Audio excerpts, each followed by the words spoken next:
Welcome to In the Trenches, defending the future of youth tackle football. Here's your host, Jeff Gorin.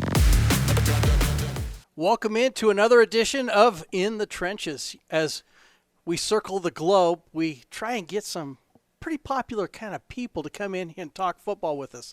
And today is no exception. Let me introduce one of my favorite people of all time. In fact, he's coached my youngest son. He's very well known here in the community. Mr. Jim Herrmann. He went to BYU, was an All-Pro or an All-American at BYU, drafted by the Dallas Cowboys, ended up playing with the Bengals, and all-around good guy, great youth football coach, and now his services are being utilized at Sky Ridge. Yeah. But he's only part of the story. The best part's his wife and his kids. That is the truth. Nothing truer than great. that. Jim, welcome. Thank you. To the In the Trenches here. Appreciate it. We have a challenge that you're aware of. Yeah. With youth football, and but take a minute and just tell people, what are you doing? Oh my gosh. Well, I'm trying to keep busy, stay out of trouble. I'm coaching at Sky Ridge High School, which has been a great experience, great opportunity. We've had a great team the last couple of years. We won the Beat Corner Canyon in 2022 to win the 6A state championship, and then we played for it again last year. Corner had a great team. Actually, it was a heck of a game. It was a good game. We were down by 7 with about 4 or 5 minutes to go, and statistically we actually did quite well, but ended up losing that game by 14. I think we were trying to tie it up with about 4. We were down by 7. They stopped us. We gave up a long run, and then we got the ball. We were driving again. The clock ran out. But heck of a game. Great talent on the corner team. We actually had some pretty good players as well. So it's fun. It's fun to play at that level, and it's fun to be that competitive and play against a great team like Corner. Now, you've been down there for a few years. I have. You've been through 5 years? Yeah, coaching change. Yeah. John Lehman, who is all-time great guy, all-time great coach. Really thought he'd coach forever. One, because I think his skill set is so good, and he is such a leader of men. I think he created a great youth football culture, high school football culture. I thought he had all the pieces of the puzzle in place. I was grateful to be part of his staff. But surprisingly, he decided to go and be the athletic director at Sky Ridge, just because I think he had a vision for what Sky Ridge could be in the community and how important it was, and he wanted to be part of driving that. And we got Justin Hem, who was the head coach at Brighton, and also was the offense coordinator at Jordan for a couple of years. Did some really good things there. He came down and served as our offense coordinator year before last, and then when John retired, transitioned into the head coach. So good guy, great program. Things are good at Sky Ridge, and I think they've really created a heck of a program. Man, you travel so far. Corner Canyon's in your backyard. Corner Canyon is right in my backyard, and those guys are great guys. I love Eric, and he has just done a heck of a job, man. I'm telling you, just elevated. I coached at Corner for 5 years, first 5 years of the school, and we won region, I think, every year. Went to the state semifinals, lost to Roy when Freddie had that really good team up there. They won the state championship that year. We lost to them in the semifinals. And so really enjoyed my time at Corner and really kind of wanted to stay there. The head coach had left, and rumor was that none of the staff was coming back. And so I had a couple of people reach out to me, and I actually ended up going to Alta to be the D coordinator. And the day that I committed to Alta, I got a call from Eric saying, "Hey, you're coming back, aren't you?" And by then I had already committed to Alta. I probably overthought it. And in retrospect, I mean, hey, every place I've been has been a great experience. Alema's a great guy. But probably in retrospect, I probably should have stayed at Corner. It's just right there in my own backyard. My youngest son played there the first 4 years it was open, or 3 years it was open, when his sophomore, junior, senior year, and loved the community and part of the community and had a great time there. So, yeah. Well, once upon a time, going back a few years, yeah, you were one of our guest speakers at one of our banquets. Yes. and you told some pretty good stories. But what I'd like you to share right now is I know you had a definite impact on my son. Talk about some of the coaches you had in your life. Yeah, that made an impact on you. I appreciate. Yeah, that's a great question. And I grew up in Wisconsin, in a small town, small community, but a large high school. It's set up a little different back there. So we were 1A. Back there, it's kind of flipped. Here, 6A is the largest, 1A is the smallest. Back there, 1A is the biggest, 6A is the smallest. So we were a 1A high school, and an unbelievable athletic program. I was really there at the beginning of it. I was the first kid out of my high school to get a D1 scholarship, and since then, there's probably been 50. They became quite the factory, the program. It's just unbelievable. I think they've won over 80 state championships. Not just in football, basketball, swimming. It has become an athletic and academic powerhouse. So I was fortunate enough. I grew up in a great community. When I was young, there was no youth tackle football where I grew up. So I played flag football. And it was great. I was a quarterback. I was a running back. I was a punter. I was a kicker. And it was actually very competitive. Because there was no tackle football at the time, flag football was the thing. And it got a ton of kids. And it was great. It was a great experience for me. I was, for better or for worse, I was always tall. I'm 6'6", and I wasn't born 6'6", but I was born taller than most people. And so at 4, my mom's he was taller than I am.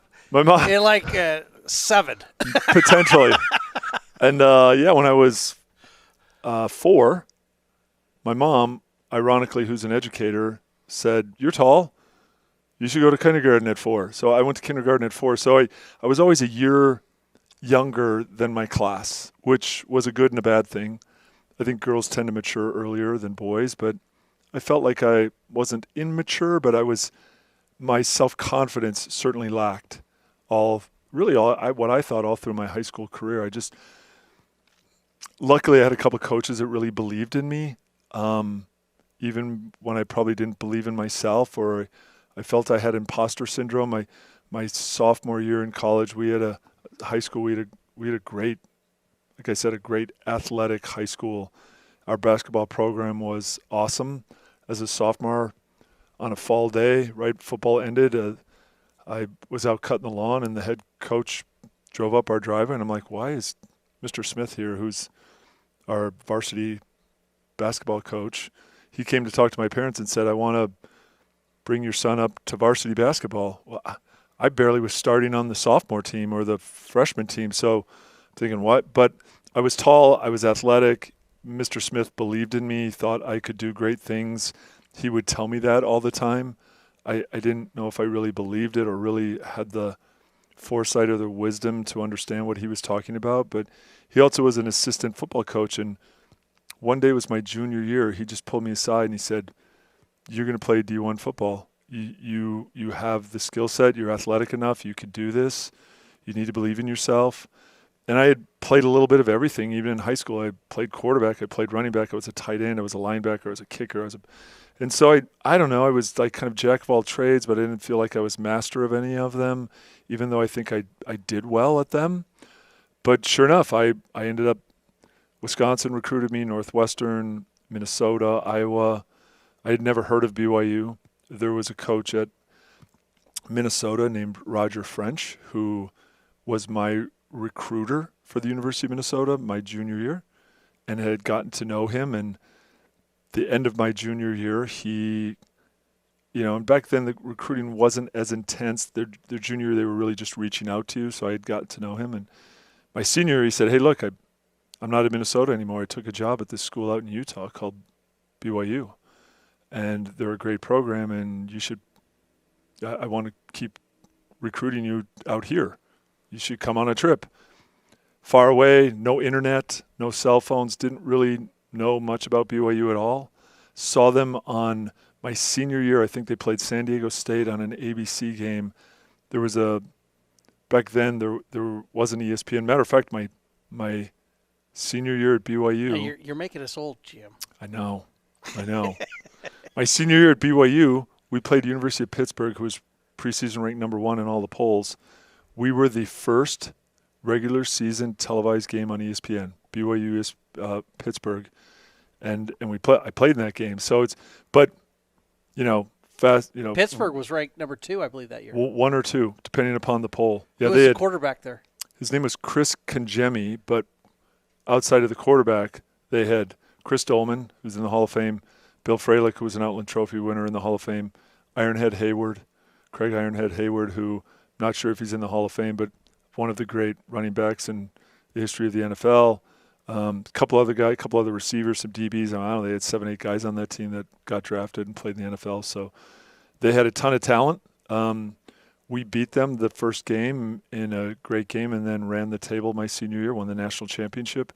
I was fortunate enough to be a captain of that team and super proud of that. It was a great experience for me to be in a leadership role and part of the national championship at BYU, probably the first and probably the last. Well, not probably the first, was definitely the first, but probably the last. It's the landscape of college football has changed so drastically that we were the last Power 5 team to win a national championship, and I don't know if it'll ever happen again.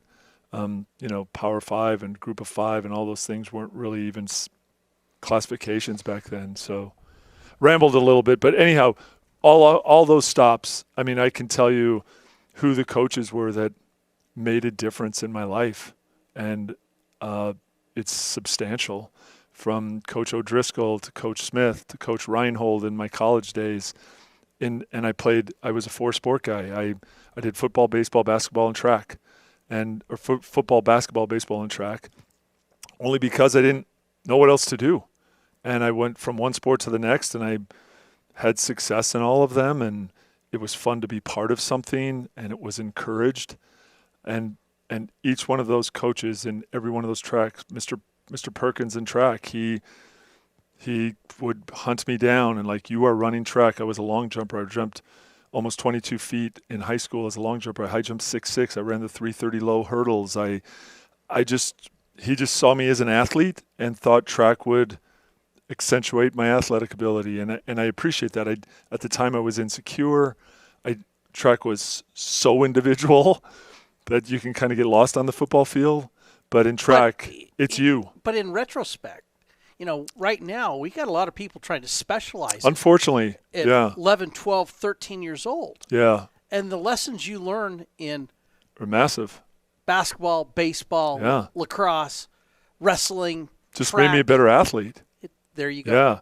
And I think there's proponents out there like Urban Meyer. I don't have him in front of me, but statistically, I think every year in the NFL draft, Coach Meyer goes out of his way to really highlight people that are drafted high that were multi-sport guys. He's a real believer in that. He's one of the guys who has not been a proponent of specialization, and realizing that kind of a cross set of skills that all those other sports give you is really what's going to make you a better athlete and a better player, more mentally tough, physically tough, and all those types of things. Well, his kids played multiple sports. Yeah. When he came to Utah, I talked to him multiple times, ran his camp for him, and he had the 2 daughters and the son. Yeah. And they all played baseball and volleyball. Yeah. And he still talks about it. I mean, every year, when he's on Fox or ESPN or they're covering it, he's a big proponent, and he's got a great book, by the way, which I think everyone should read. Above the Line, I think is what it's called. It's seriously, it's one of the best books I've read for football or for really just life. He worked with a consultant and came up with a kind of a philosophy around coaching and around life and how to excel and how to be responsible and take personal accountability and all those things. And it is great. It's a great book. But anyhow, yes, in college, I had Coach Lavelle Edwards as my head coach, who was one of the all-time human beings ever and one of the most successful coaches in the history of college football, was really ahead of his time in so many ways. My defensive coordinator was Fred Whittingham, Kyle Whittingham's dad, who was an amazing human being and coach. I learned so much from him. My position coach was a guy named Tom Ramage, who played at Utah State and has coached some of the all-time great D linemen, Rulon Jones, and some of my contemporaries, Jason Buck, who was an Outland Trophy winner, and Sean Knight, who was the first, a whole bunch of us that came out of BYU. Glenn Titanser, who played 10 years for the Cowboys. Brad and I, whose son Bradley and I played at Utah a couple years ago, was a consensus All-American. And yeah, I had unbelievable coaches that were mentors and people that helped guide and shape my life. So I need to segue into how many coaches today in football or sports are the reason kids stay in school? Yeah, that's a really good question, and one thing that Urban talks about in his book is he's self-deprecating, and I think seriously in the beginning of the book, he's very critical of himself, how he wasn't a great coach, a complete coach in his opinion, and a lot of it had to do with his old school mentality and yelling and being intense, and for better or for worse, not all the coaches I listed were yellers, but the environment certainly was different. And sadly, you kind of model behavior. I'm an intense guy. And so there's times I think my biggest regrets in coaching are just being too intense. And finally realizing, at the end of the day, I'm a teacher. Really? That's what coaching is teaching. And so I'm going to try to embrace that more and more each year. And each year I think I become, hopefully... Now there's a couple referees I've seen you get after. Exactly, 100%. No, and I'm trying to do a better job of that. I get it. Like, they're part of the game.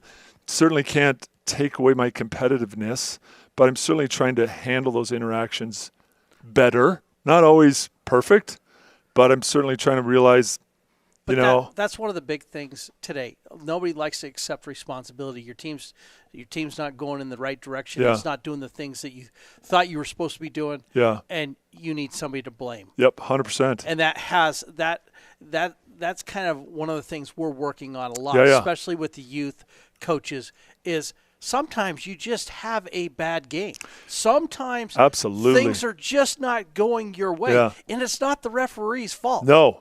And what I try to do, since I'm not the head coach, I don't really interface with high school coaches before the game. If I get a chance to, I always try to say, hey, look, great to see you. Let's have a good game. You mean referees? Yeah, referees. Oh. And I often say, look, I'm an advocate for my team. I'm out here for a lot of hours. I'm competitive. I'm apologizing in advance. If I say or do anything that's inappropriate, I just want you to know that I'm a decent guy before, we get in that situation. And I kind of joke, hey, just look at me as an extra set of eyes, wink, wink, I'm here to help. I try to at least let them know, like, I'm a human being. And I mean this sincerely. I think at every level, there should be more of that. I think there should be more of, and I'm not talking necessarily from me, but I think referees and coaches need to realize it does not have to be an adversarial relationship. And I think there should be more opportunities to interface with those people not in a competitive environment and let them know, like, look, we get excited, we apologize for screaming. I think there should be some culpability on the referees. Like, they make mistakes. We get that. I just think there needs to be kind of more of a dialogue of, like, hey, look, appreciate it, I got it, I missed that call, I won't miss the next one, that kind of thing. And I think that would diffuse a lot of... But sometimes they feel like that shows weakness. I agree. That's my point. It's like, look, we're all in this together. We're all in this together, both the coaches and the referees. And I think, we need to do a better job of interfacing with the refs. And it doesn't need to be a yelling, screaming thing and adversarial. And a call doesn't go our way. And a lot of people are just like, move on. I'm not great at that. I've gotten better. Definitely gotten better. I think it's our age. Yeah, I mean, I don't really like change. Wisdom. I do think, not that I'm the wisest guy in the world, but I do think wisdom it's too bad it's wasted on the elderly. Not that I'm elderly, but, the older you get, the wiser you get. And it's too bad some of that wisdom can't be imparted on younger people, because you definitely you have a different perspective as you get older just because of experience. and you realize that wasn't our best moment. It wasn't our team didn't play the best. And I don't ever feel like, coaches want to blame their poor performance on a referee. I do feel in the heat of the battle, something doesn't go their way. And of course, they may not agree with the call and it gets the best of them. But I've also been part of coaching staffs where in headsets just like this, we'll be like, that was a good call. Yeah, that was pass interference on us. We can be upset about it, but we interfered with that receiver, And so I think hopefully coaches are getting better, and hopefully that whole thing just continues to evolve and improve. We could talk for hours, but we're at the end of our segment. Already? Man. I feel like I didn't say anything of substance. I think we're going to have you back. Well, you do as you please. I love to talk football. I love to talk high school football. I love to talk youth sports. But your insights into coaching and into referees and the human part of the game. Yeah. It's the greatest game ever built. It's awesome. Okay? But we can do a better job of interacting with each other. And sometimes we learn a lot more, that wisdom with age.